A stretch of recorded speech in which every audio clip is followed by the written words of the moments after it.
Bakit sinasabing consistent dapat dito kay Meta? Bakit mahalaga ito? Ang magandang maidudulot, mas mabilis lumaki at tumibay ang iyong pahina. Mas pabor sa algorithm.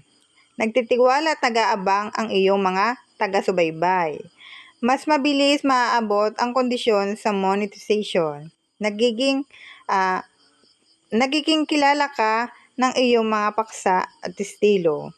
Sa iyong mga paksa at estilo ay nakikilala ka kapag ikaw ay palaging nakikita.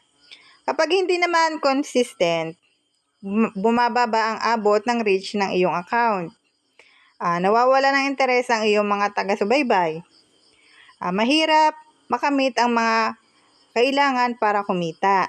Dahil kung ikaw nga naman ay hindi consistent, anong earnings ang papasok sa'yo? Yun yung consistent ay 0.1 na lang nakukuha, lalo pa kung hindi ka nagpo-post. Maaring hindi na muling ibalik ang pahina sa dating lakas. Kung ikaw ay nagpo-post ng sobra-sobra, ngayon, kinabukasan absent, isang araw absent, lulubog lilitaw ka, ay talagang hindi na babalik sa lakas ang iyong pahina.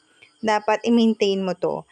Kailangan nga, dapat ay consistent.